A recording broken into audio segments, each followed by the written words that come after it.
അടവുകളും മുദ്രകളും പിന്നിട്ട് അരങ്ങിലേക്ക് എത്തുകയാണവർ.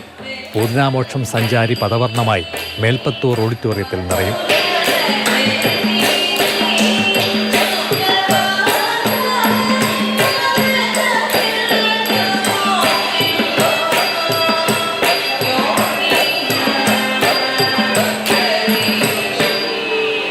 രണ്ടര വർഷം നീണ്ട പഠനമാണ് പൂർണ്ണതയിലേക്കെത്തുന്നത്.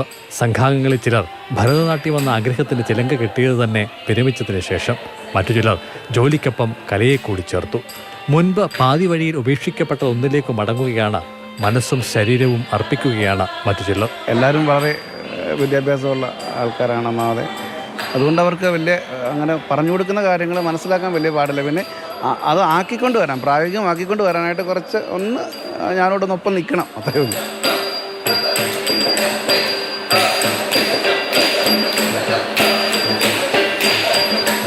വിരമിക്കൽ ചിലതിൻ്റെയെല്ലാം നല്ല തുടക്കത്തിന് പറ്റിയ പ്രായമാണെന്ന് പറയുന്നുണ്ട്.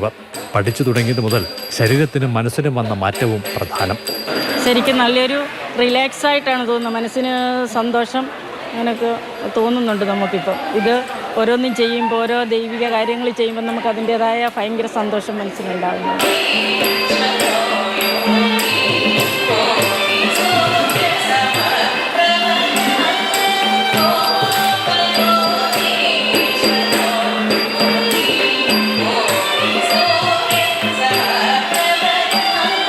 ഒരു പാഷനായിട്ട് എൻ്റെ ഉള്ളിൽ കിടക്കുന്നുണ്ടായിരുന്നു നൃത്തം.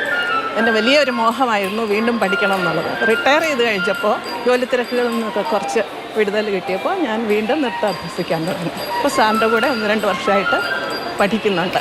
മക്കൾ പോലും അറിയാതെയാണ് ഞാൻ ജോയിൻ ചെയ്തത്. ഇപ്പോൾ ഒരു സർപ്രൈസായിട്ടാണ് അവരുടെ അടുത്ത് റിവീൽ ചെയ്തത് ഇങ്ങനെ അരങ്ങേറാൻ പോവുകയാണെന്നത്.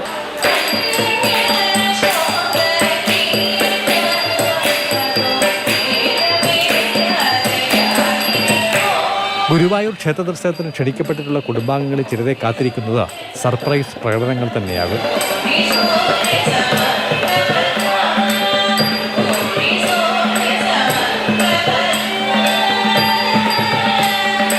CK Abhilal, Mathrubhumi news, Pathanamthitta.